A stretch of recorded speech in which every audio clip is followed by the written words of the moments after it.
Assalamualaikum warahmatullahi wabarakatuh.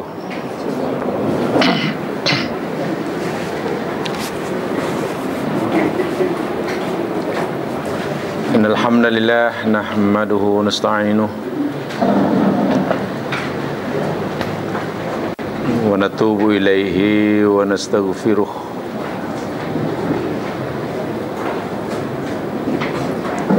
Na'udzu billahi min syururi anfusina wa min sayyiati a'malina. May yahdihillahu fala mudilla lahu wa may yudlil fala hadiya lahu.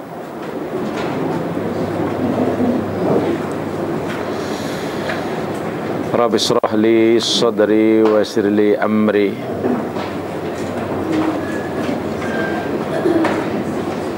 wahlul 'uqdatam min lisani yafqahu qawli.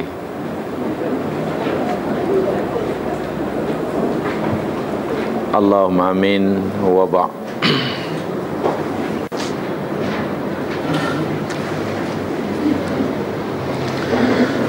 Muslimin muslimat rahimakumullah.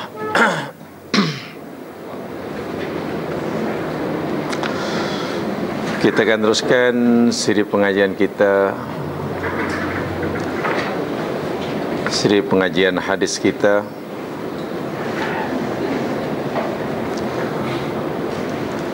Dan pada siri yang lepas kita telah melakukan kitab shalah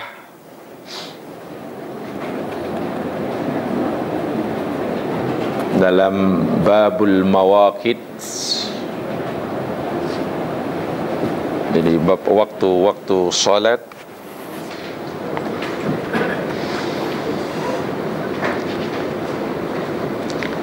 Hadis yang pertama, hadis yang ke-163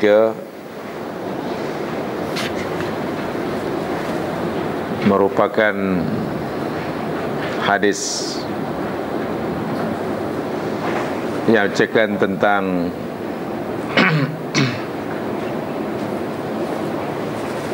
batasan-batasan waktu salat.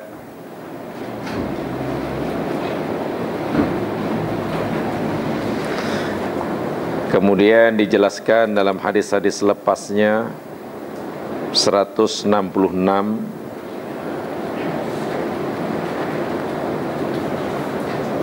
Rasul sallallahu alaihi wasallam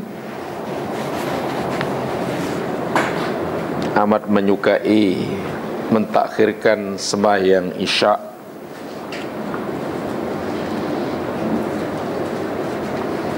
Namun baginda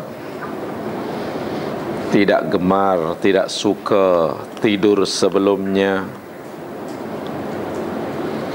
dan bercakap-cakap selepasnya.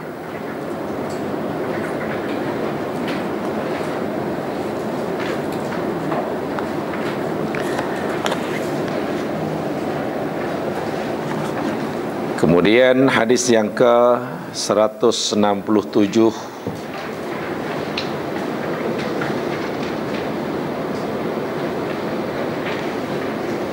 penjelasan lanjut daripada hadis sebelumnya, bahawa Rasul sallallahu alaihi wasallam kadang-kadang dalam melakukan sembahyang Isya disegerakan dan kadang-kadang ditakhirkan.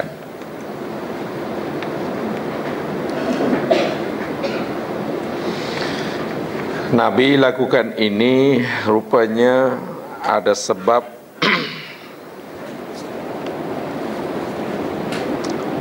Dan di situ dinyatakan bila baginda Nabi melihat jamaah telah berhimpun, telah berkumpul,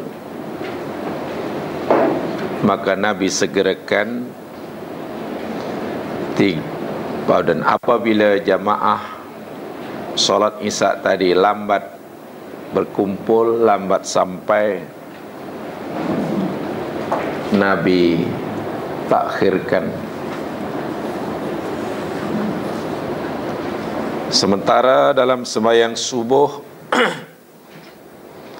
di hujung hadis yang ke-167 adalah Rasul sallallahu alaihi wasallam mendirikan sembahyang subuh ketika waktu masih gelap lagi. Seberapa gelap ianya dijelaskan dalam hadis 168 selepasnya.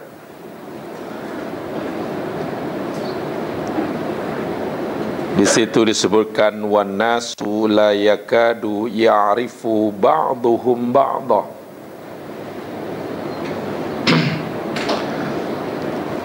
Dan hampir-hampir setiap orang pada masa itu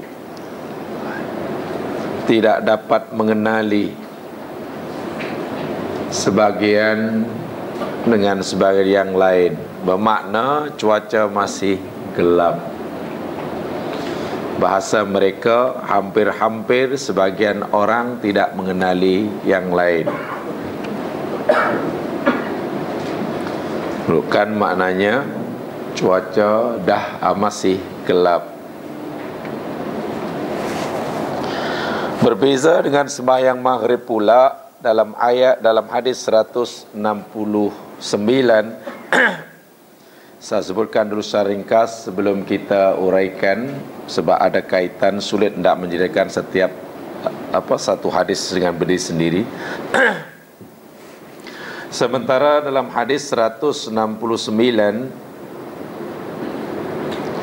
ketika Rasulullah sallallahu alaihi wasallam sembahyang maghrib pula, usai sembahyang maghrib, fayan sarifu ahaduna wa innahu la yubshiru mawaqi'a nablih. Tiap seorang daripada kami bersurai balik ke rumah masing-masing, dan ketika itu dia masih dapat melihat tempat jatuhnya anak panah. Maksudnya cuaca masih terang, sehingga sembahyang maghribnya di awal waktu. Habis sembahyang maghrib pun cuaca masih terang, hingga kata mereka seseorang masih dapat melihat jatuhnya anak panah. Nampak yang maghrib kena disegerakan. Subuh tadi pun disegerakan sebab habis subuh masih gelap. Isyak pula ditakhirkan, kadang-kadang disegerakan. Walaupun mentakhirkan sembahyang isyak disukai oleh Nabi, sebagaimana dalam hadis 170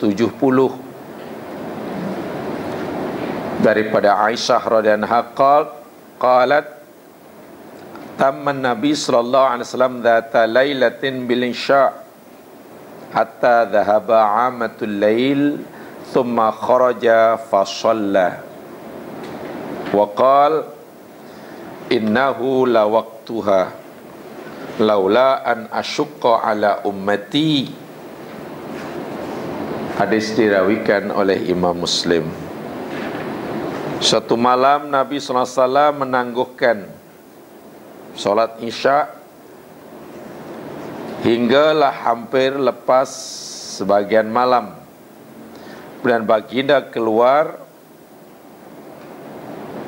baginda solat, kemudian bersabda, sesungguhnya inilah waktunya yang tepat jika sekiranya ianya tidak memberatkan umatku. Daripada pelbagai hadis ini, mari kita lihat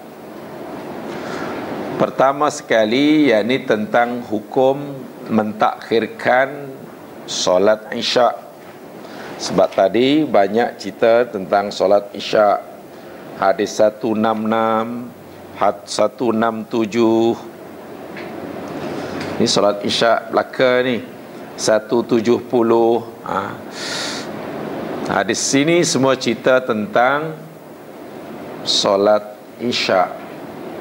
Serang apa hukum mentakhirkan solat isya ila ma qabla al-fajri, sehingga sebelum fajar umpamanya. Inilah daripada 3-4 hadis tadi, saya ingin jelaskan sekali ulasan-ulasan yang diberikan oleh ulama-ulama mujtahid. Penjelasannya ialah begini, mungkin ada tambahan. Fayajuzu lil marid al-jam'u baina adh-dhuhri wal 'ashri wal maghrib wal isya indal malikiyah wal hanabilah. Saya terus ambil kesimpulan daripada pendapat mereka sahaja. Menurut mazhab Maliki dan Hambali, dengan mengambil kira hadis-hadis yang banyak, harus hukumnya bagi orang yang sakit bukan sekadar mentakhirkan, bahkan menjamakkan 2 solat antara zuhur dan asar, dan juga antara maghrib dan isya.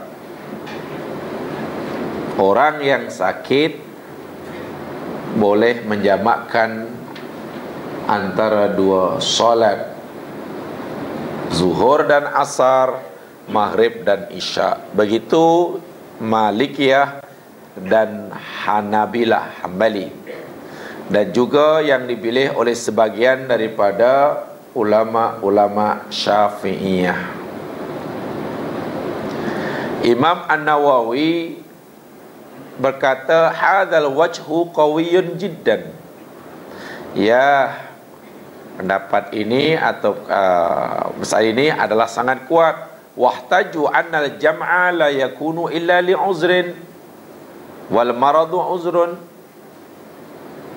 Mereka beralasan begitu karena menjamakkan solat akhirnya tidak diharuskan kecuali dengan sebab keuzuran, dan sakit itu dilihat sebagai satu keuzuran. Mereka kiaskan dengan perjalanan ataupun safar. Illa annal malikiyah yarawna annal jam'a jaiz fil marad huwa jam'ut taqdim faqat. Hanya saja madhab Maliki melihat bahawa keharusan menjamakkan 2 solat zuhur asar, maghrib dan isya bagi orang yang sakit hanya dengan jamak takdim sahaja. Takdim sahaja. Wala yajuzu laha ta'khiru salatil isya hatta tastayqidha ba'da muntasafil lail. Masih madhab Maliki, tidak diharuskan bagi seseorang itu untuk mentakhirkan solat isya, tidur dahulu, kemudian bangun ba'da muntasafil lail, selepas tengah malam. Tidak harus hukumnya. Lianna akhira waqti salatil isya ila nisfil lail ala rajih min aqwali ahli ilmi. Ini masih cerita madhab Malikiyah.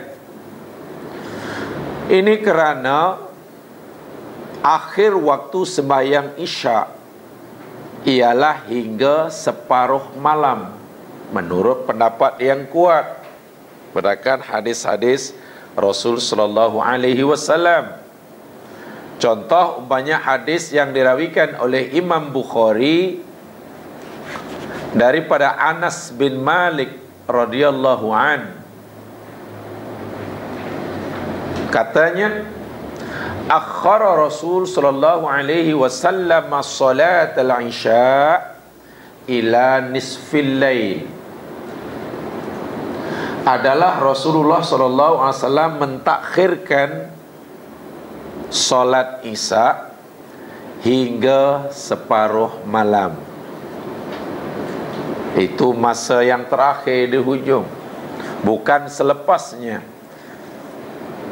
Jadi Imam Malik berpendapat berdasarkan hadis Sahih Al-Bukhari dan juga dalam Sahih Muslim daripada Ibnu Umar, anna Nabiy sallallahu alaihi wasallam qala waqtul isya ila nisfil lail.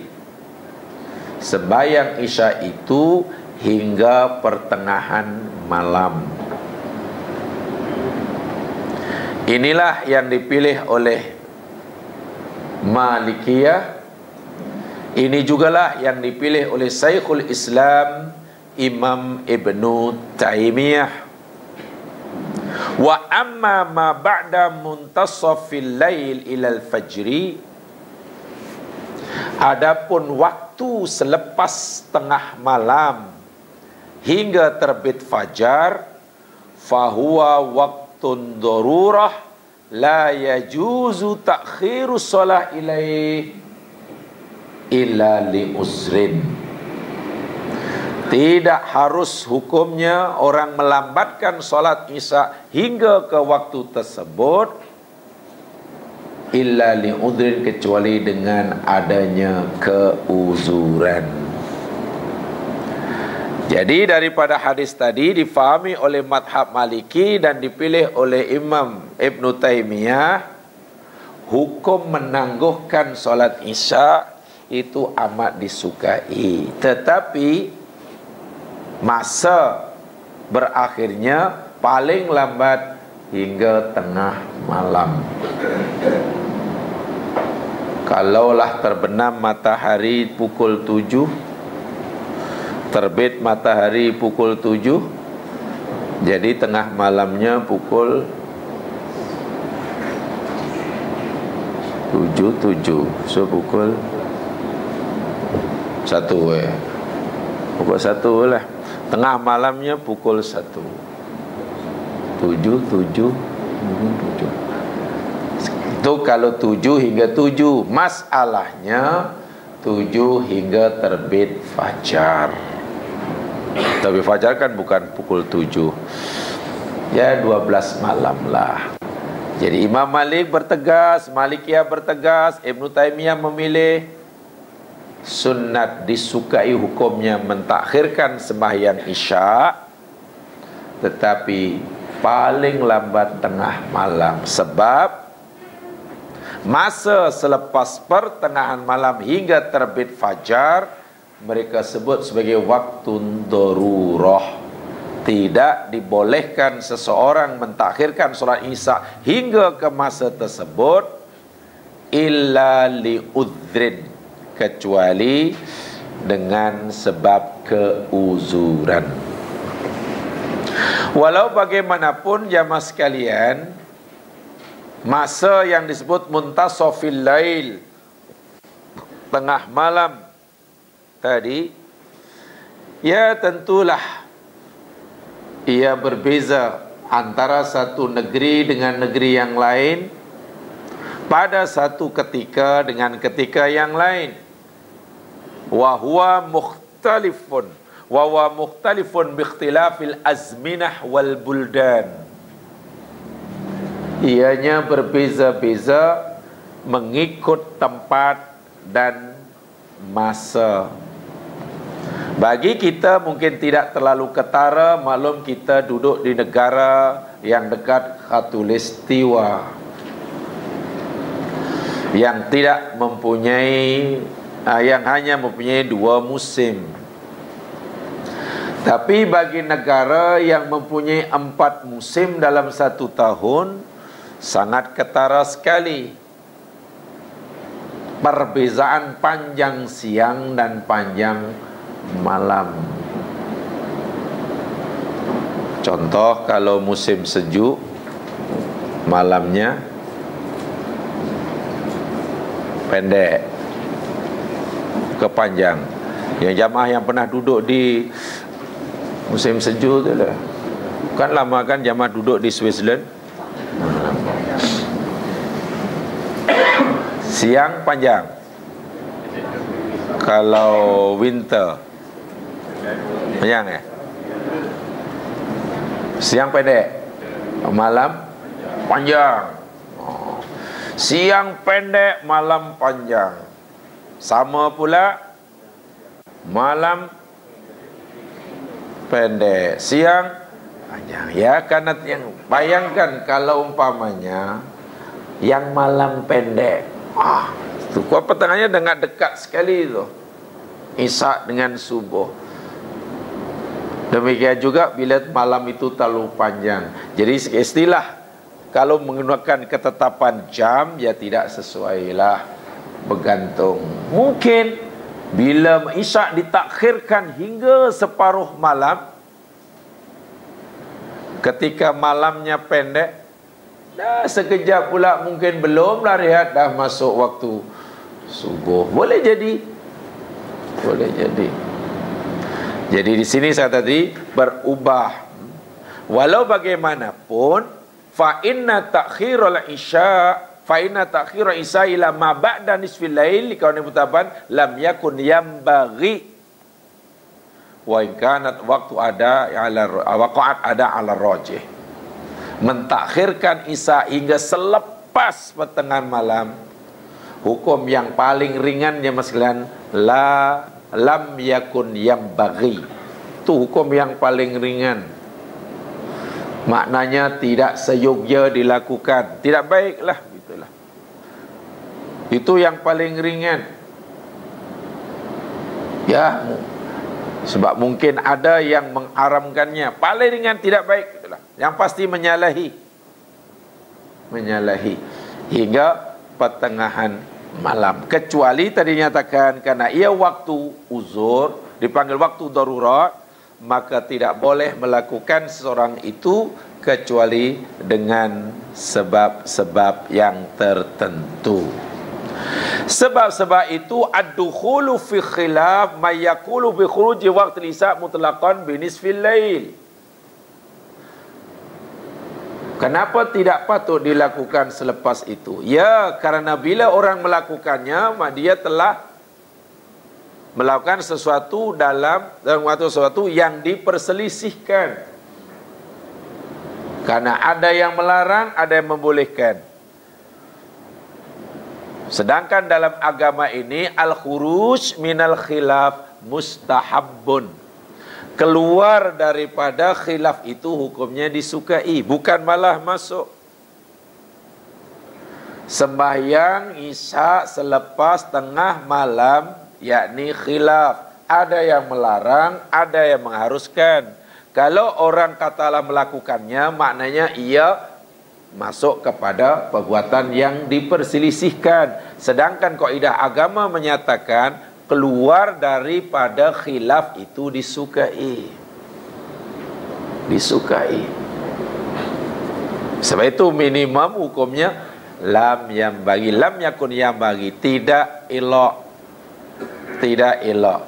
Khilaf al-Hanabilah alladzina yu'thimuna bi ta'khira bi udhrin. Tengok, madhab Hambali bahkan berpendapat dosa hukumnya mentakhirkan solat Isya hingga selepas tengah malam tanpa keuzuran.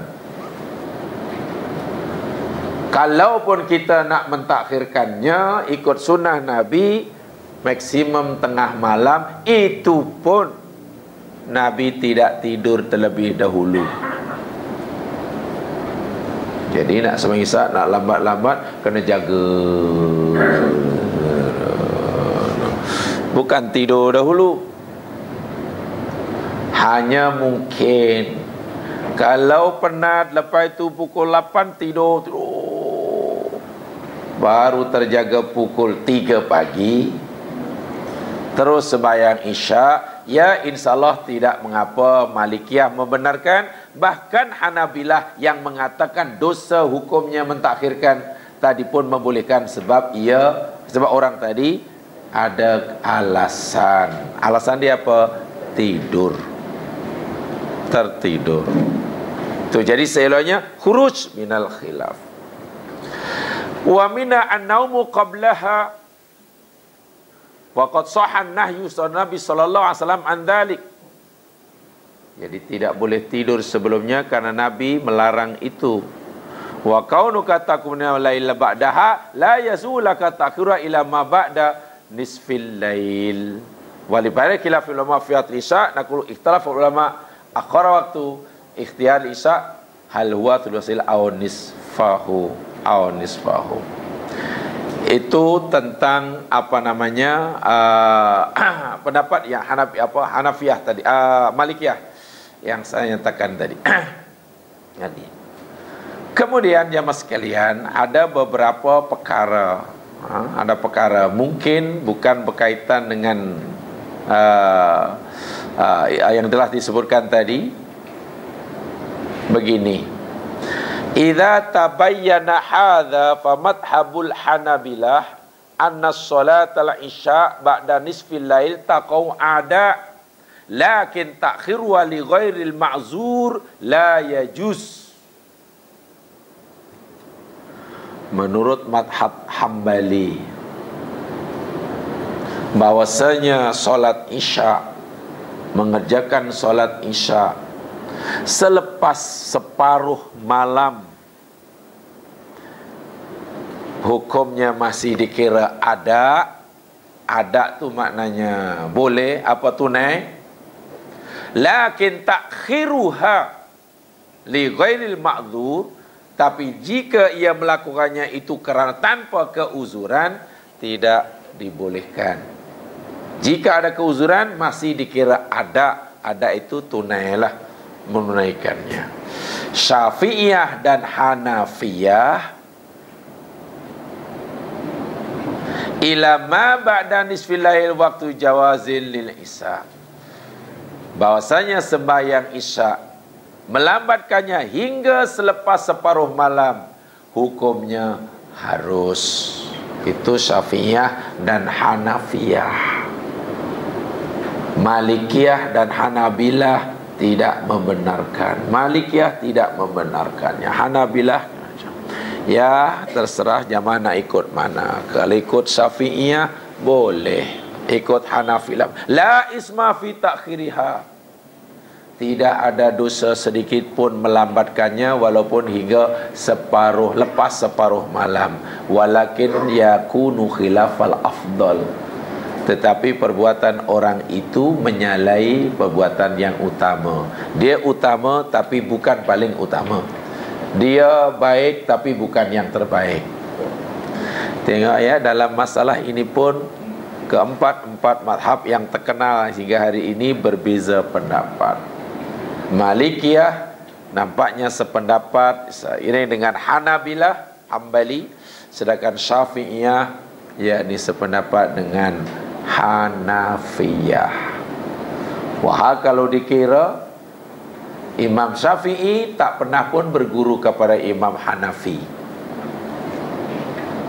Imam Ahmad juga tak pernah berguru pada Imam Malik. Imam Syafi'i pernah berguru kepada Imam Malik. Imam Ahmad pernah berguru kepada Imam Asy-Syafi'i. Macam mana yang tak pernah berguru dengan orang bersependapat, yang berguru malah berbeza? Sebab Syafi'i, Hanafi, Maliki, Imam Malik, Imam Abu Hanifah, Imam Malik, Imam Syafi'i, Imam Ahmad bin Hanbal. Keempat tokoh ulama Musa ini jamaah sekalian mempunyai hubungan murid dan guru. Imam Malik pernah berguru kepada Imam Abu Hanifah, salah seorang gurunya itulah, bukan satu-satunya. Imam Syafi'i juga pernah berguru pada Imam Malik, salah seorang gurunya yang Imam Malik lah. Imam Syafi'i tak sempat berguru kepada Imam Abu Hanifah kerana pada tahun Imam Abu Hanifah mati, wafat, Imam Syafi'i baru lahir. Jadi kalau Imam Syafi'i katalah pernah berubah di Imam Abu Hanifah, bohonglah. Imam Syafi'i baru lahir, pada tahun itu juga Imam Abu Hanifah wafat, takkan berguru di mana ya? Takkan sempat berguru karena dikejarnya Imam Abu Hanifah ke alam barzah. Ya tak mungkinlah. Tapi tahukah kita Imam Syafi'i yang tak pernah berguru dengan Imam Abu Hanifah, pendapatnya dalam hal ini sama. Sebaliknya Imam Syafi'i berbeza pendapat dengan gurunya Imam Malik. Imam Ahmad bin Hanbal yang pernah berguru kepada Imam Asy-Syafi'i, salah seorang gurunya Syafi'i, berbeza pendapat tentang masalah ini. Sebaliknya Imam Ahmad bin Hanbal yang tak pernah berguru dengan Imam Malik sependapat dalam perkara ini. Itu dalam kes ini begitulah cerita dia. Jadi tidak ada masalah rupanya bab fikah ni ya, berbeza pendapat tidak. Tak semestinya guru ikut murid ikut gurunya. Tak semestinya. Bahkan murid ikut kepada gurunya. Tak apa. Kan, murid bersependapat dengan pendapat guru kepada gurunya. Tak apa. Dan kalau kita lihat dalam kitab At-Tibyan, di sana dijelaskan menurut pengarang kitab itu, Hashim Asy'ari pengarangnya, beliau menyatakan menurut kajian beliau lah, Imam Malik berbeza pendapat dengan gurunya, yakni Imam Abu Hanifah, dalam masalah fiqhiyah, masalah kefahaman agama ini, lebih kurang sebanyak 14.000 masalah fiqhiyah.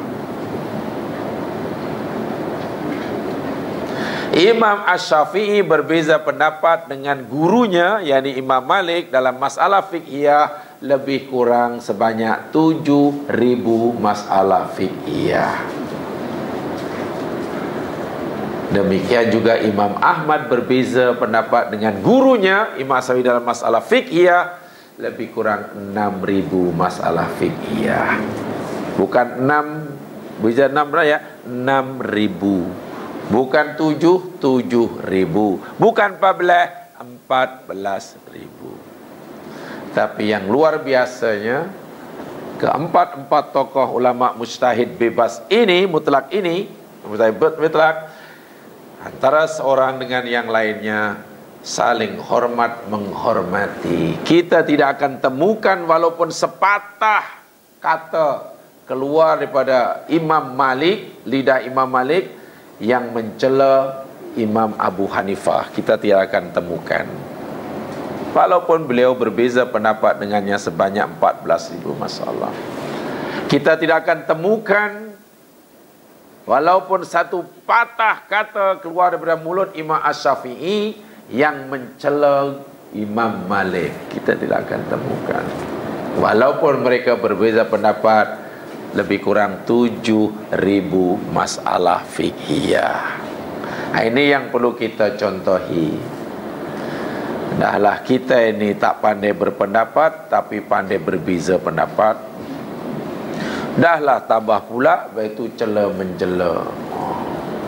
Bukan segala mencela, kempen pula tu. Kamu jangan ikut dia tau, dia tu susah sikit. Yang sana pun saya bagi tahu, nak belajar ke mana saja boleh, asal jangan dia. Jadi masing-masing mereka ni macam mana lah. Ini susah. Ingat, bab fiqh itu luas. Ketegasan akidah, keluasan fiqh. Ini yang perlu dipegangi. Dalam masalah akidah tegas,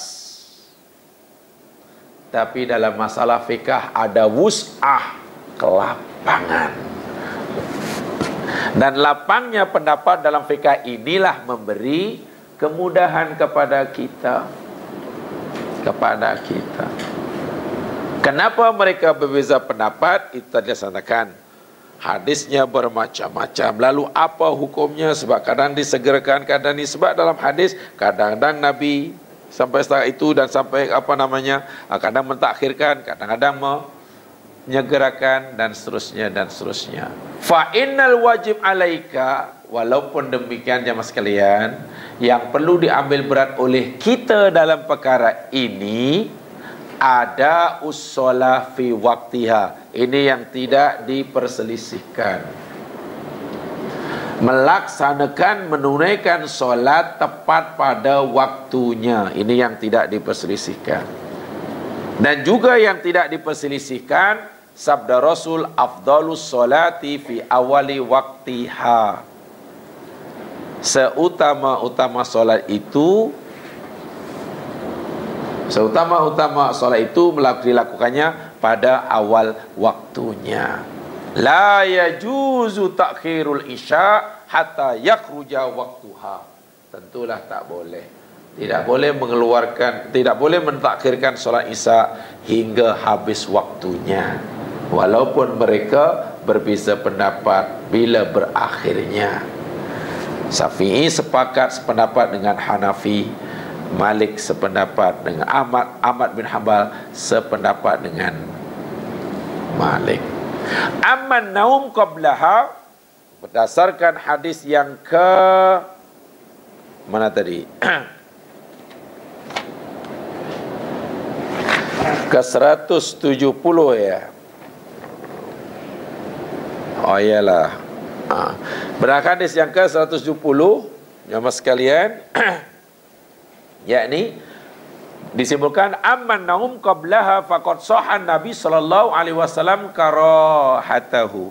Adapun tidur sebelum melakukan sembahyang Isya karena nak mentakhirnya tidur dahulu, ya sesuatu yang tidak disukai oleh Nabi. Ini yang perlu dijaga. Kalau orang nak qiyamul lail tidur dahulu disukai. Orang yang nak qiyamul lail tidur terlebih dahulu disukai. Tapi orang nak mentakhirkan solat Isya tidur dahulu tidak disukai. So ada bezanya. Ada bezanya.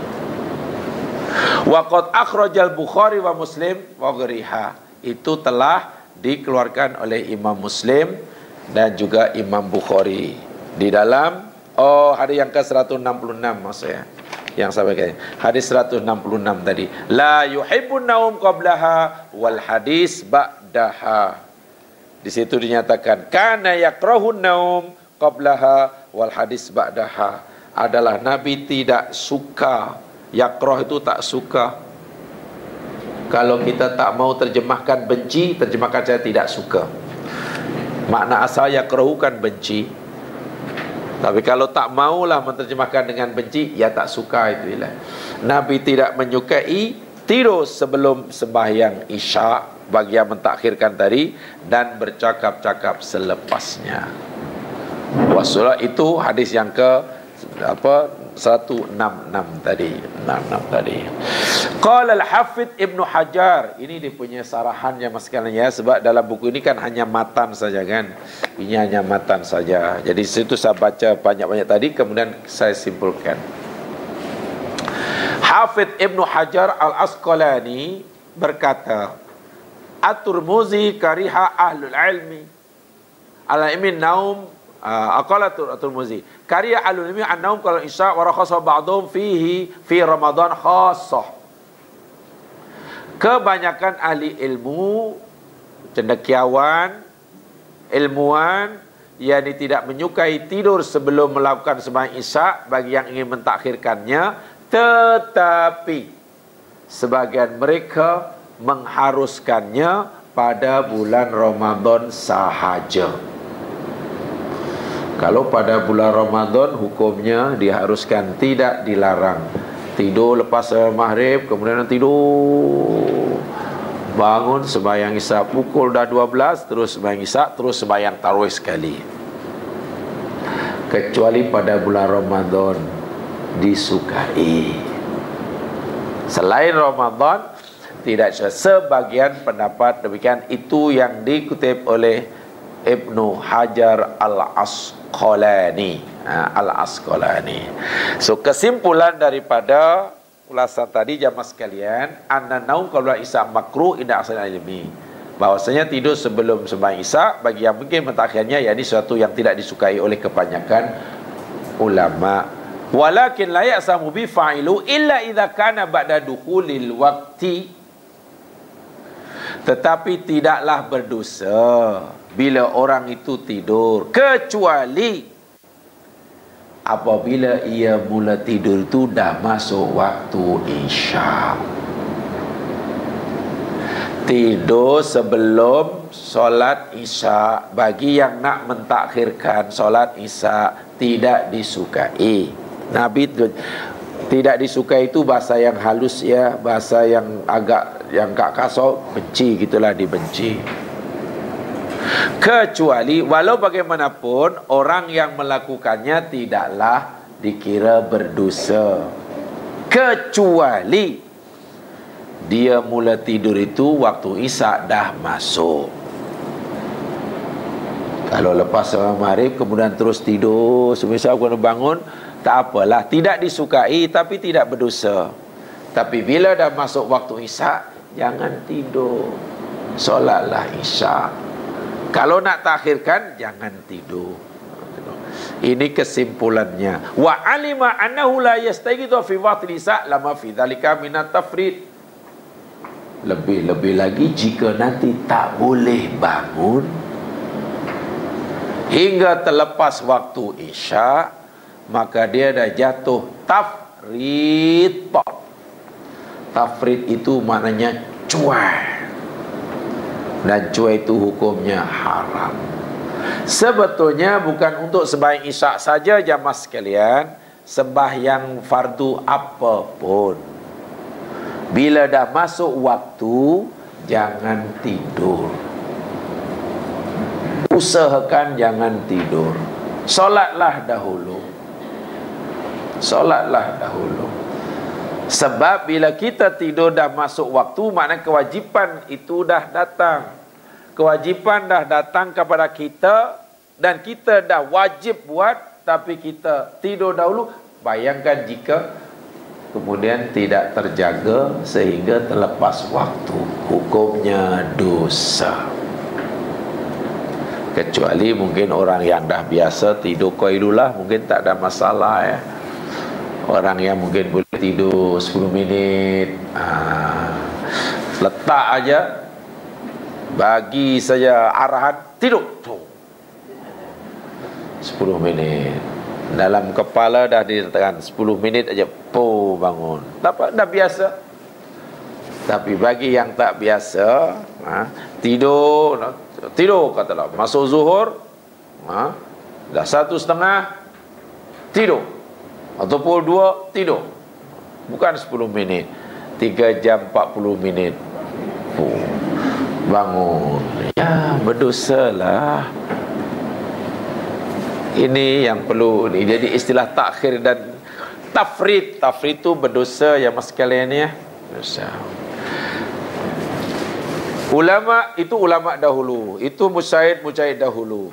Adapun ulama-ulama kini seperti mana Muhammad Ibn Saleh Al-Utsaimin di dalam majmu' fatwanya, beliau menyatakan idza ta'akhkharta salat al-isya an waqtiha fa inna dzalika haram. Apabila anda mentakhirkan salat isya hingga keluar daripada daripada waktunya, maka hukumnya dah haram. Memanglah wala yahillu li ahadin ayu akhiran isya salatnya aw ghaira an waqtiha.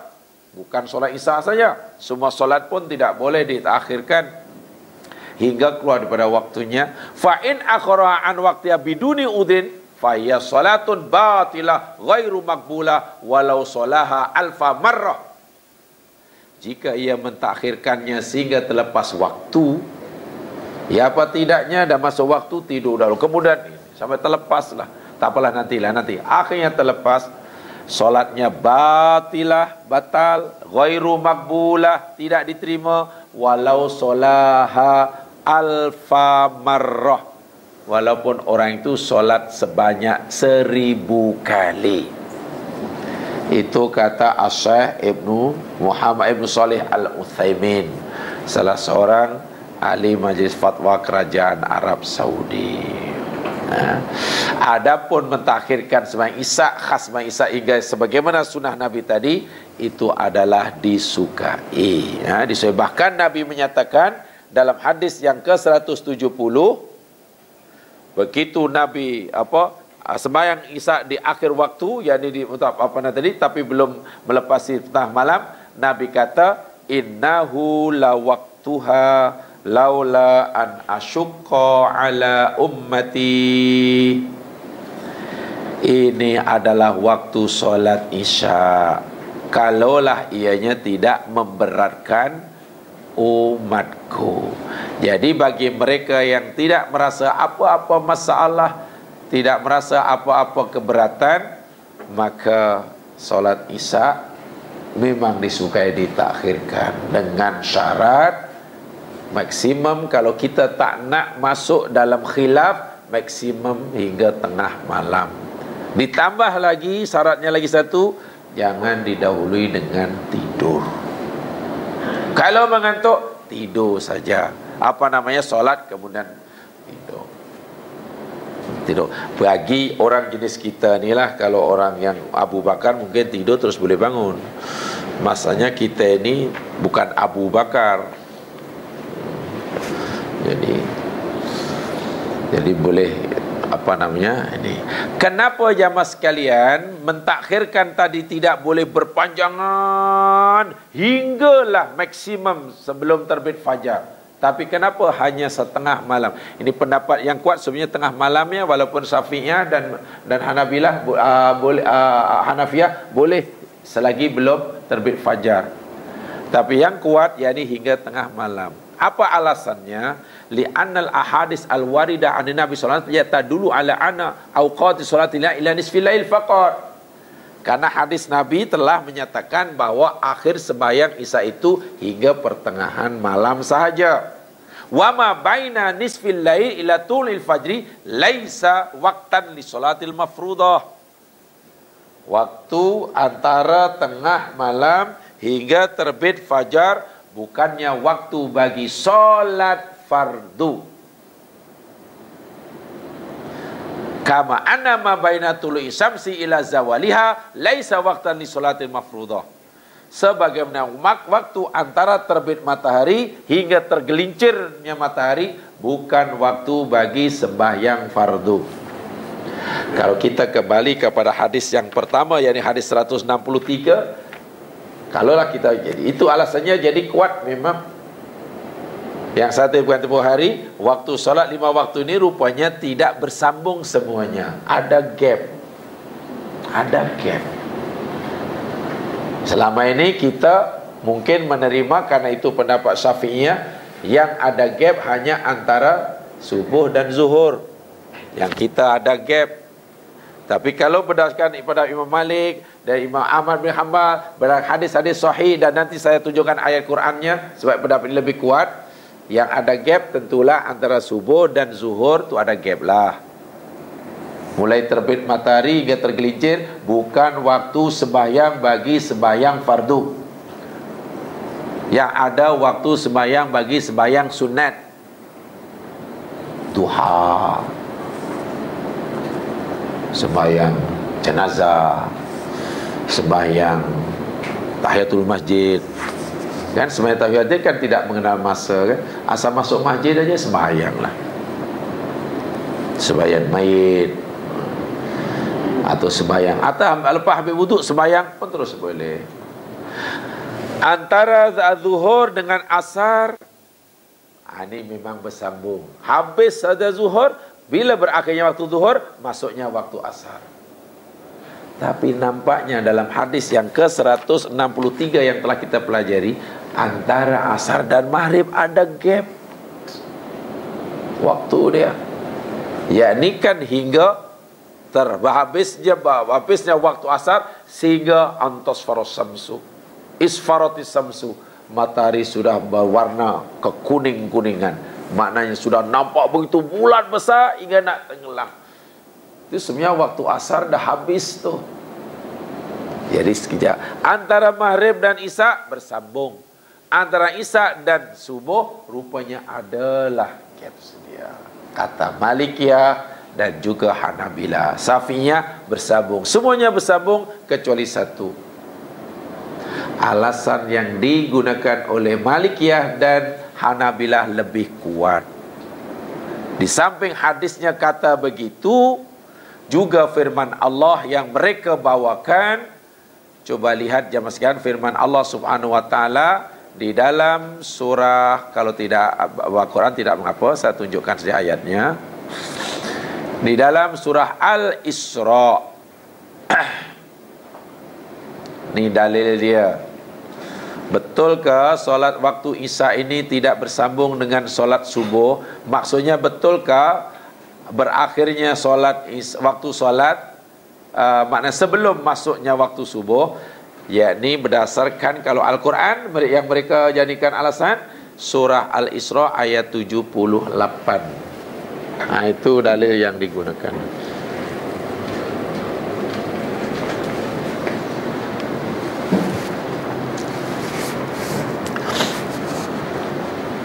Surah 17 ayat 78, Aqimis solata liduluki syamsi ila ghasaqil lail wa qur'anal fajr inna qur'anal fajri kana mashhuda.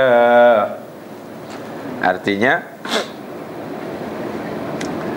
dan dirikan oleh kamu solat liduluki syamsi, kerana duluki syamsi, apa ya, dulu tergelincirnya matahari, ila ghasaqil lail, hingga gelapnya malam, wa qur'anal fajr, dan juga bacaan waktu fajar, maksudnya waktu subuh, sembahyang subuh. Inna qur'anal fajri kana mashhuda, adalah bacaan waktu fajar yang di solat subuh itu adalah disaksikan.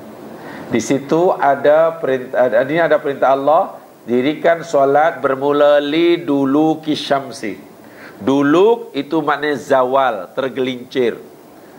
Matahari tengah hari berada nun di titik zenith di cakrawala sana. Beberapa saat, beberapa menit kemudian matahari sudah condong ke arah barat.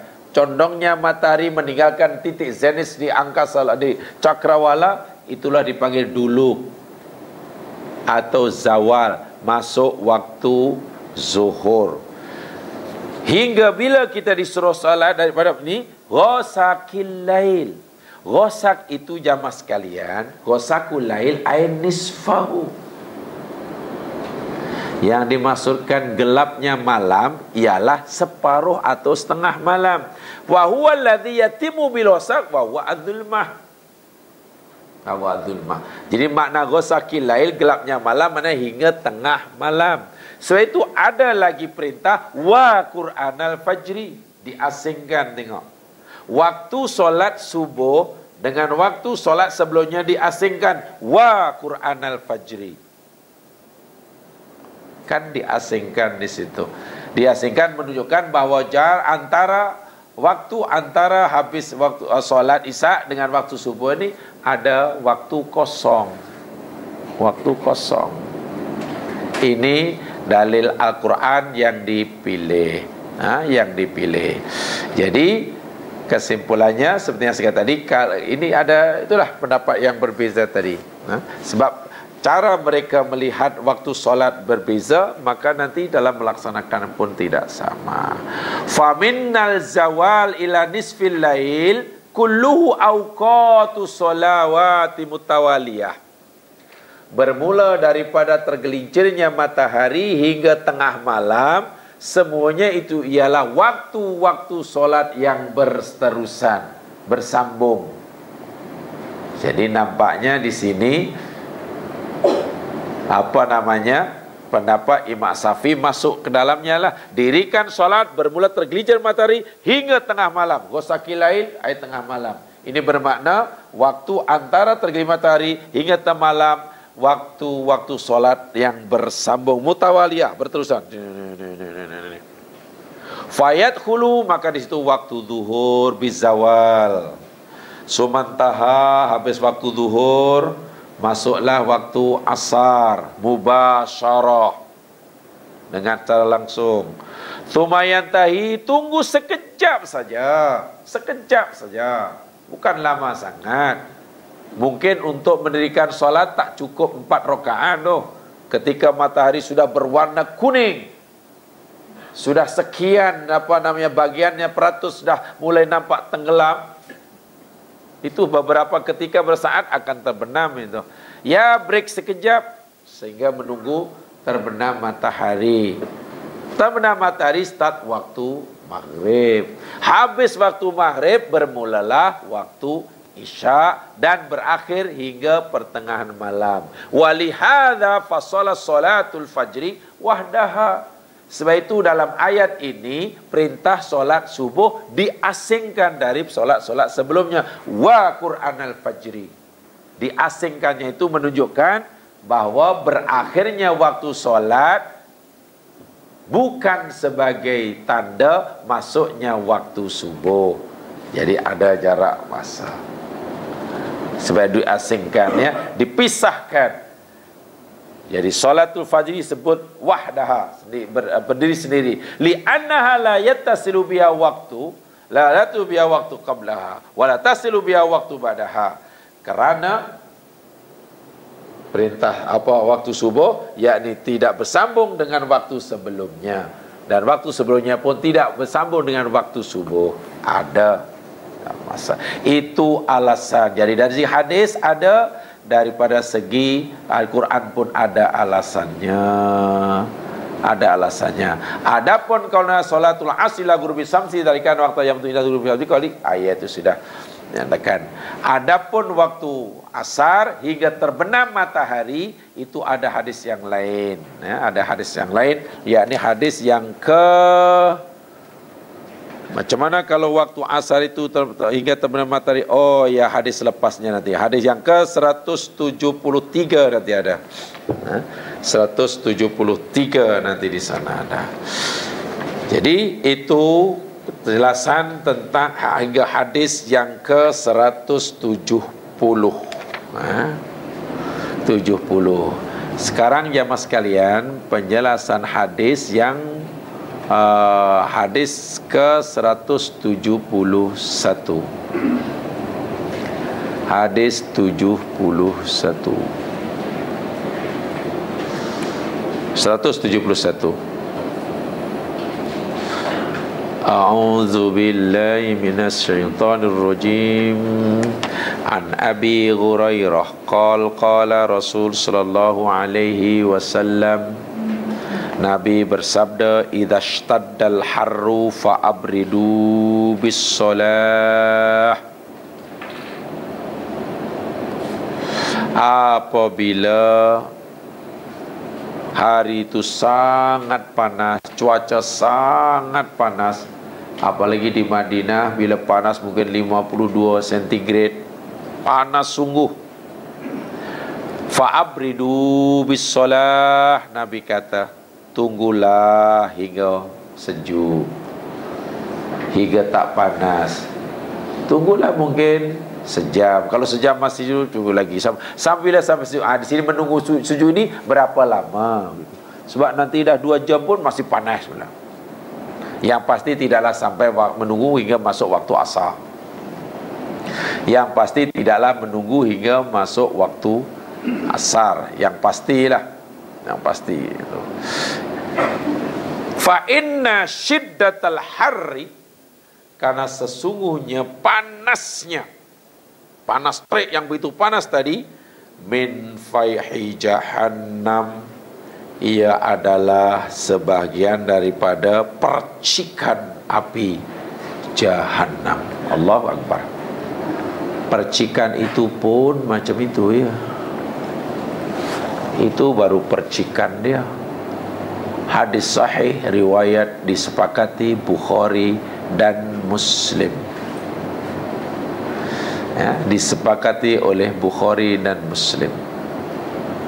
Tetapi ada hadis yang lain di bawah, mungkin ada di sini ada ke tidak ya? Oh, dalam buku ini tidak ada. Sebetulnya kalau ada yang buku yang satu, zaman buku Bulughul Maram yang lama ada.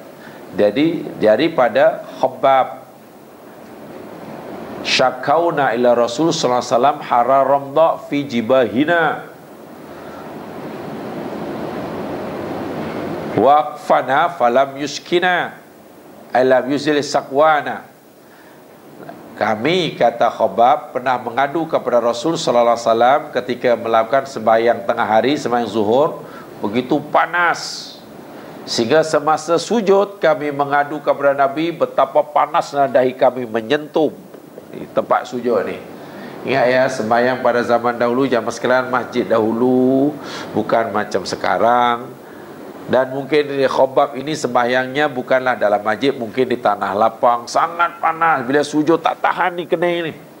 Lagi pula Nabi menyuruh kita bila sujud ini seelok-eloknya lama. Nak lama pula tak tahan sebab panas. Mungkin dahi boleh cepat hangus. Oh, dahi kan hangus. Kami pun mengadu kepada Rasul. Falam yuskina, falam yuskina sakwana. Tapi Nabi tidaklah memberi apa-apa, tidak menyuruh apa namanya untuk menunggu hingga hingga sejuk. Jadi kalau hadis ini bila panas suruh hingga sejuk, hingga sejuk. Tapi dalam hadis yang lain pula, ketika sahabat mengadu pada Nabi, Nabi tidak memberi apa-apa nasihat. Baik. Apa maksud hadis ini? Apa itu ibrod? Abridu. Ibrod itu maknanya daripada katakan bardun je mas sekalian. Bardun itu maknanya sejuk. Jadi ibrod maknanya menunggu hingga waktu sejuk. Ibrod. Jangankan dalam solat, dalam berpuasa pun sebenarnya kalau terlalu panas sungguh, kita boleh mandi. Tidak salah ya. Orang berpuasa terlalu panas, asyik mandi gulu kepala, tidak batal solatnya. Asal jangan minum, itu ajalah. Mandi aja, duduk bawah sawah gitu. So, kan boleh, tidak batal, asal jangan minum. Itu dipanggil ibrod untuk orang yang berpuasa. Al-ibrod yang dimasukkan ibrod abridu itu daripada bardun, yakni sejuk. Maksudnya antu akhiras salah an awali wakti miqdara ma yadrul haitani dhil, yakni mengakhirkan, melambatkan, menangguhkan solat, mentakhirkanlah daripada awal waktu, kerana awal waktu terlalu panas, ya sekedarlah cuaca bertukar menjadi sejuk. Karena saya kata ini kekhasnya di negara-negara yang itulah, yang cuacanya sangat-sangat panas. Jamaah sekalian, ada beberapa pengajaran sebetulnya dalam perkara ini. Solat ialah ibadah yang paling besar sekali artinya dalam agama kita. Tempoh hari saya nyatakan ketika kita bicara tentang, ketika kita belajar tentang kabair, dosa tarkus solah, meninggalkan solat, kita dah pelajari bahawa secara umum tujuan solat difardukan oleh Allah kepada kita di dalam Al-Quran ada dua. Kita telah pelajari itu. Secara umum tujuan Allah memfardukan solat kepada kita ber-Quran lah ada dua. Satu, lidzikrillah, aqimis solata lidzikri, kata Allah. Dirikan solat lidzikri, untuk ingat aku. Zikrullah. Allah sendiri yang kata lidzikri, aqimis solata lidzikri dalam surah Thaha. Yang kedua, wasilah berdoa, yakni wasta'inu bisabri wassalah. Solat, kita disuruh solat, yakni untuk kita jadikan wasilah dalam kita berdoa. Yang pertama tadi, solat disuruh, kita diwajibkan untuk supaya kita zikrullah. Dan tahukah kita zikrullah ialah ibadah terbesar hamba kepada Tuhannya. Wala zikrullahi akbar, kata Allah. Mengingati Allah itu adalah akbar, yang paling besar. sebesar-besar ibadah hamba kepada Tuhannya, pada Allah, ialah zikrullah. Sebesar-besar anugerah Allah kepada hambanya ialah zikrullah. Pelik bunyi dia. Sebesar-besar ibadah hamba kepada Allah ialah zikrullah. Ingat Allah, ingati Allah, ingat Allah.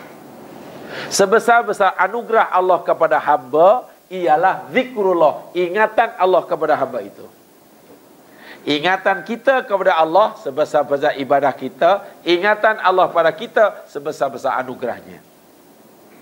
Solat itu pula diwajibkan supaya kita sentiasa zikrullah.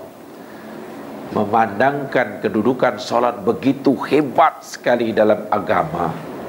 Maka bila orang dah solat, nak solat, Allah suruh kita melalui nabinya, pastikan jangan ada sesuatu yang mengganggu.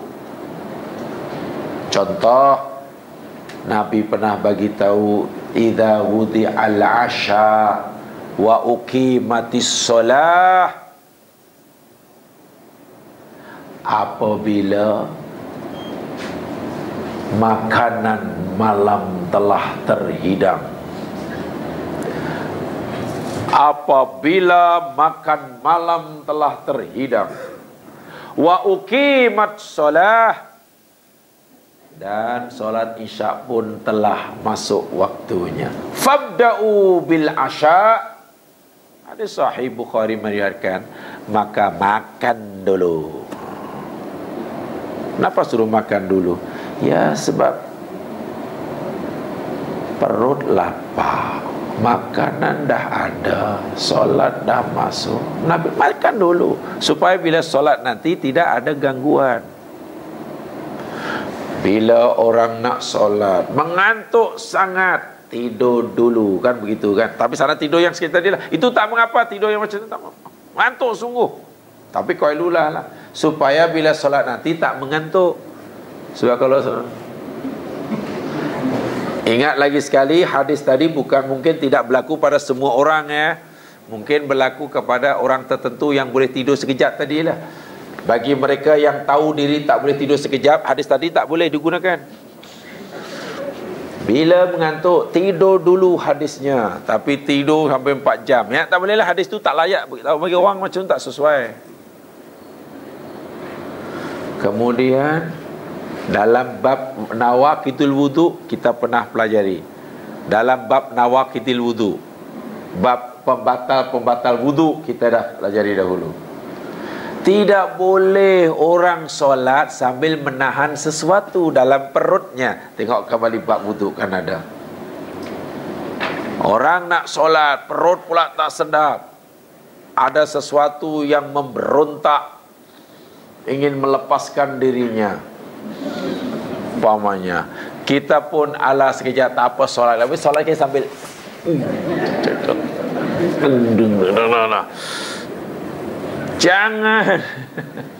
jangan ada gangguan. Sebab itu nak solat cuaca terlalu panas, ya tak khusyuk lah. Tunggu sejuk biar khusyuk. Ada yang berkata demikian ya Mas Yan. Saya fikir tidak salah. Hanya masalah orang terima atau tidak, ya namanya pendapat. Katakanlah masjid atau surau, lebih-lebih lagi surau itu atau masjid itu rendah aja dia punya bumbung. Yang jamaah pula ramai. Maklumlah sembahyang tarawih ramai. Dia ramai, maklum sembahyang tarawih, bukan sembahyang fardu. Jadi bila ramai, lah bumbung pula rendah, kipas jarang-jarang, ya berpeluh-peluh lah jemaah, berpeluh-peluh jemaah dia. Dalam keadaan seperti itu, adalah orang yang berpendapat sekarang, ya peringkat sudah wajiblah membubuh ekor, pasang ekor dah wajib. Sebab kalau sembahyang semua sambil Allahu Akbar, Bismillah, asyik itu panas. Tak khusuk kan? Duit ada. Kan? Surau tadi ada tabungan, ada simpanan, ada amat banyak kotak tu penuh duit. Saya fikir masjid dan surau tidak perlu punya simpanan yang banyak di bank. Tidak perlu. Buat apa simpanan banyak-banyak kan? Orang bagi itu kan untuk digunakan kan. Ayo disimpan banyak akhirnya. Setelah dah tahu masjid teladan di Selangor. Satu di antaranya karena simpanan di bank 400,000. Buat apa masjid disimpan? Digunakan. Bubuh ikon. Jangan ada gangguan. Sebab itu bagi Pak Imam zaman sekarang, pada zaman Nabi tugasnya dah lebih. Dahulu pada zaman Nabi senang aja kalau Pak Imam pada zaman Nabi. Dia hanya pastikan soft, lurus dan rapat. Itu je. Itu sunnah Nabi. Sama ada ditunjuk atau dibagi arah sudah. Sawu sufufakum, sawu. Dah. Sekarang ditambah, luruskan dan rapatkan soft dan matikan telefon bibit anda. Kena ada tambah lagi satu. Ya kena dulu tak ada tu. Jadi bila sekarang Pak Imam tambah itu jangan dikata bid'ah. Sebab bila nanti sedang dah Allahu Akbar dah tiba-tiba telefon tak dimatikan, tak di silent mode kan. Tiba-tiba ada panggilan. Oh, bukan main kuat dia punya volume dia. Ringtone pula. Ting ting ting dong ting. Ting ting ting dong ting. Ting ting ting ting dong. Ting dong dong. Lekan kacau satu bunyi belik-belik kan dia punya itu dia. Ada yang itu, ada yang susah. Ada yang cucu menangis lah, bunyi telefon macam-macam lah ringtone dia. Nangis lah, ada minta maaf, ada yang wang flash tandas lah. Jadi bila Pak Imam tambah lagi arahan tu bukannya bid'ah. Itu pun karena diperingatkan, dah diingatkan Pak Imam, ada lagi stiker matikan pun masih juga akhirnya tengok bila dah kuat nik tengok semua mesti dah tak fokus lagi, tak khusuk. Yang punya telefon serba salah. Aku nak ambil ni kocek dalam tu, kena buka ni, lepas tu kocek tu kan ada zip pula, kena kan macam ini pula. Kalau aku nak ambil kan batal pula, kalau tidak pun tak. Tengok susah. Termasuklah mungkin mic. Kadang-kadang kan setengah, ialah kalau lain lah, kalau yang apa namanya PA sistem yang mahal, okey lah, on aja bunyi, tak adalah dengung-dengung. Masjidil Haram, Masjid Madinah, on aja terus bunyi, tak adalah ngik, tak ada. Saya pun heran PA sistem dia butuh canggih lah, itu teknologi mana yang dibuatnya. Speaker merata-rata, bunyi sama. Bukan hanya datang di semua arah, on saya terus. Kan kita tak ada kan.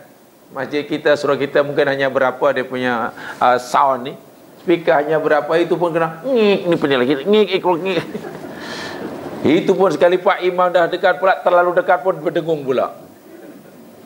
Ada tempat kami dahulu pun saya rasa, bagi saya lah tidak salah bagi Pak Imam bila katalah terjatuh apa dia punya mic dia kan, bila terjatuh tu bunyi je mas sekalian. Itu bukan makin pelan, makin Pak Imam ni dah jatuh dulu, itu katalah baru dapat 1 rakaat, sembahyang pula 3 rakaat. Jahlah kayaknya imam baca tak dengar dan mengganggu. Apa salahnya Pak Imam tadi ambil? InsyaAllah tidak salah. Saya mengikuti pendapat ini, InsyaAllah tidak salah. Daripada membiarkan dan walaupun seeloknya kena pastikanlah memang betul-betul lah, jangan sampai jatuh. Yang pasti solat itu jangan ada gangguan, gitulah. Nak sembahyang, bila kawasan itu katalah lapang, tak ada apa-apa tanda-tanda, kita kena wajib buat sutrah. Kan sutrah tu hukumnya wajib. Sama ada sutrah kita. Nabi SAW sembahyang di tengah padang pasir pun, jamaah sekalian. Sembahyang di padang pasir. Jadi kemungkinanlah ada orang lalu lalang tu tak ada lah di padang pasir. Itu pun Nabi akan cari pokok. Lalu Nabi sembahyang dekat pokok tadi. Jadi berdiri menghadap pokok, mana jarak antara Nabi berdiri, itulah dipanggil kawasan sujud, sutrah dia. Tak boleh dilalui. Kalau di masjid mungkin dinding. Kalau di masjid mungkin tu barisan lain-lain yang dah atau mungkin sajadah. Atau sajadah. Bila tidak ada, ya kena cari tiang. Hukumnya wajib sebab bila seseorang sembahyang tak ada sutrah, kemudian ada orang lalu di depannya, jamaah sekalian, dia sebenarnya bila yang lalu katalah yang dalam hadis nanti mungkin ada ya bab sutrah di belakang ada. Bila yang lalu ini katalah wanita yang dah balik, sembahyangnya putus. Dan bila yang lalu tak kira orang lain, maka orang yang sembahyang tadi berdosa. Sebaliknya bila kita dah buat sutrah, sajadah ke apa ke ni, ada orang nak lalu depan kita, yang nak lalu itu berdosa. Lau ya'malul maru baina yadayil musalli. Ni tersusun di belakang ada ni bab solat juga. InsyaAllah tak jauh. Sekejap lagi ada tu belakang. Kalaulah orang yang nak lalu depan orang sembahyang ni tahu akan dosanya, bila lalu tahu dosanya, niscaya dia akan berhenti walaupun terpaksa menunggu 40 tahun. Walaupun terpaksa menunggu, tapi mana ada orang sembahyang 40 tahun. Uish. Tu nak tunjuk dosanya besar. Elok tunggu. Bila dah kita buat, dah ada sutra, orang tak boleh. Kalau ada orang paksa juga, Nabi fal yuqatilhu, perangi dia. Jangankan manusia jamaah sekalian, Nabi sembahyang dah dekat dengan dinding. Tiba-tiba depan dinding ini ada jarak ni, tiba-tiba ada kambing nak lalu depan Nabi. Nabi melangkah ke depan supaya space yang ada ni makin sempit. Bila space-nya makin sempit, kambing tadi tahu dirilah. Kambing pun tahu diri, faham, lalu belakang Nabi. Setelah lalu belakang, Nabi pun undur balik. Ia tidak dibenarkan. Kalau orang kita tunjuk macam tu, Nabi kata perangi dia, jangan bagi lalu. Kalau kita dah buat sutra, tapi kalau tak buat, kita tak bolehlah menghalang sebab salah kita. Tujuannya apa? Masa solat jangan ada gangguan. Itu sebenarnya tujuan dia. Jangan ada gangguan. Jangan. Jadi bila ada orang solat, dah ada buat surah macam itu, ya jangan paksa lah, jangan kita langgar pula, lalu pun tak boleh dilanggarnya. Orang dah macam ni dah. Konon di Arab ya, ada orang sembahyang itu, ada orang nak lalu, kan tahulah di Arab, di masjid orang macam ni. Jadi orang kita ni bukan semuanya pernah belajar. Jadi bila orang macam ni, malah salam. Dengar kawan tu nak salam. Jadi yang sembahyang tu pun malah tak khusyuk pula. Dia kata nak ajak bersalam kan. Maknanya jangan lalu. Sebab itu jangan sembahyang yang memungkinkan depan kita tu ada orang nak lalu, kecuali kita dah buat sutra. Kalau rasa-rasa tak apalah, carilah dekat dinding kan. Itu penting nanti di belakang. Tujuannya satu aja, jangan ada yang mengganggu semasa solat. Telefon lah, sata cuaca pun tengok. Bukankah terganggu jamaah sekalian bila sembahyang dalam keadaan yang masih panas? Mengganggu. Tunggu sejuk. Tunggu sejuk. Apa? Mungkin terlalu sejuk, demikian juga. Bagaimana bila sembahyang terlalu dalam cuaca yang sangat-sangat sejuk? Sebab dalam hadis tidak disebutkan ini bila panas tunggu sejuk. Kalau sejuk kemudian tunggu panas. Tunggu panas. Jadi ada apa namanya ni, kaedah-kaedah yang diberikan oleh fatwa-fatwa kini, yang demikian juga bila sejuk pun ya diusahakan. Mungkin cuaca sejuk, mungkin sedang winter, pakai sangat sejuk, ya mungkinlah dengan pakai unggun api ke, diusahakan supaya jangan mengganggu cuaca tadi. Itu tujuan dia sangat-sangat penting. Sebab ibadah yang satu ini jamaah sekalian, sekarang tadi, ibadah yang paling penting sekali. Tidak boleh ada gangguan. Tidak boleh ada gangguan. Gangguan apa saja kalau boleh, ini jangan ini. Ibrat. Hanya insyaAllah di tempat kita ini, ya tak adalah sama bila cuaca terlalu panas, tunggu waktu sejuk, zuhur sehingga lambat hingga pukul 3 tu insyaAllah tak adalah. Sebab sebenarnya mungkin di masjid pula ada aircon, luar je panas, dalam sejuk. Atau mungkin di rumah sejuk juga. Tapi di tanah, di Arab masa itu, khasnya pada zaman Nabi, memang biasa sembahyangnya terbuka. Kalau di masjid pun masjidnya Masya Allah ala kadar je Masjid Nabawi pada awalnya. Dan tempat sujud pun bukannya seperti mana sekarang. Jadi sejuk. Al-masyru' lil imam ayyubrida bidzuhri fi hal siddatil har. Disyariatkan bagi Pak Imam untuk menangguhkan sembahyang zuhur bila musim panas tadi hingga cuaca walau fis safar, walaupun orang itu dia dalam bepergian. Walaysa lahu haddun mahdud fi man a'lam. Berapa lama masa yang diperuntukkan untuk menunggu sejuk? Kata Syekh Abdul Aziz bin Baz, tidak ada waktu yang ditetapkan. Wa inna ma yusra'u lil imam at-taharruf fi dzalik. Tapi bagi ke imam, jadi imam hingga yakin, oh sekarang nampaknya sudah boleh melaksanakannya. Jadi tidak masalah sekian jam, 2 jam, tidak. Asal tidak sampai melepasi waktunya. Sampai buset, kalau panas sangat, tapi nampaknya mustahil lah. Takkan waktu zuhur hingga masuk waktu asar pun masih panas, bukan main. Biasanya tidak sampai. Tetapi akhirnya ibrat tadi, yakni tidaklah ditentukan masanya berapa lama. Kalau banyak dia terasa sejuk tadi, tak terlalu panas tadi, dah di akhir waktu, ya hingga akhir waktu lah. Hingga akhir waktu. Satu itu. Dan yang keduanya yang disepakati jamaah sekalian, pendapat jumhur, perintah tadi bagi orang yang tak mendirikan solat jamaah, berjamaah, ya, jadi memberi peluang kepada ini. Adapun bagi yang sembahyang seorang-seorang, jadi nampaknya ya lakukan di awal waktu sebab tidak ada masalah bagi yang seorang-seorang. Al-ibrat sunnah. Ibrat itu hukumnya sunnah, ya, sebenarnya bukan wajib, ya, hanya sunnah.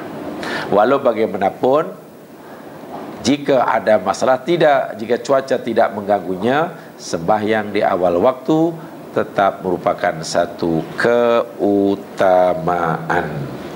Di sini yang satu rahsianya yang kita sulit tidak memahami, hanya kita wajib yakin ya mas sekalian, panasnya tengah hari di musim panas, Nabi kata itu adalah bahagian daripada percikan api jahanam.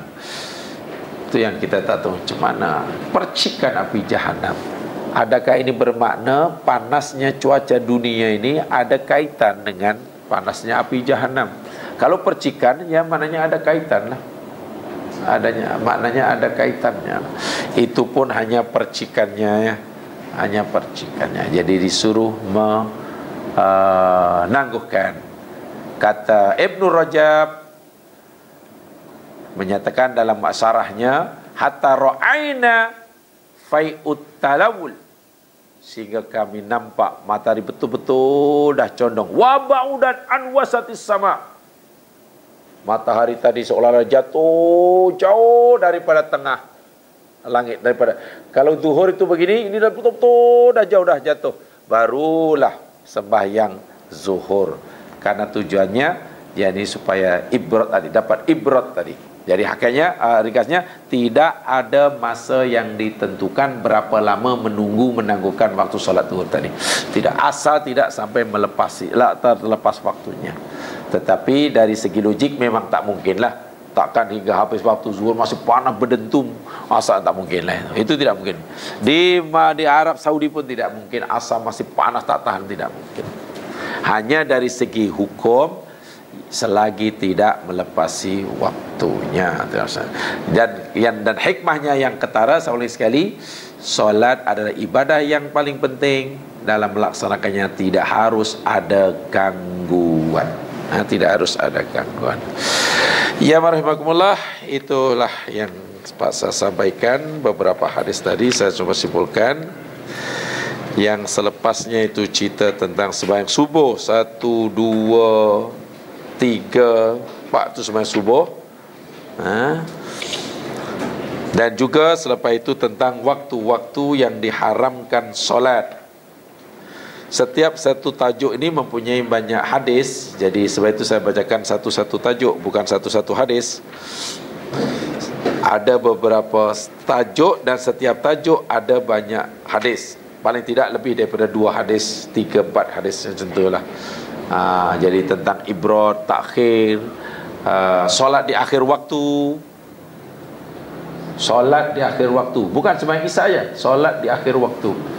Khasnya bagi yang sembahyang yang hanya dapat 1 rakaat. Bila dikira ada, maksudnya bila dikira tunai, bila dikira cuai.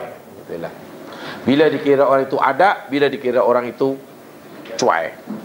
Itu ada nanti dalam hadis yang ke 173. Ketiga. Dan selepas itu cerita tentang hadis-hadis yang berkaitan dengan waktu-waktu terlarang. Waktu-waktu terlarang. Jadi saya seperti yang katakan tadi, saya tidak menjelaskan satu-satu hadis, tapi saya menjelaskan berdasarkan tajuk dia, masalah yang ada dalam hadis itu, untuk memudahkan. Itu saja yang sempat saya sampaikan. Mudah-mudahan menambahkan pengetahuan. Jadi saya melakukan, alhamdulillah kalau dapat diamal. Hanya lagi sekali, seelok-eloknya, yakni kita tidak masuk dalam khilaf, tapi sebenarnya kita keluar daripada khilaf. Apa yang keluar daripada khilaf? Sembahyang di awal waktu. Masuk waktu, seolah terus sembahyang. Itu dah yang dah sepakati dah. Dah sepakati.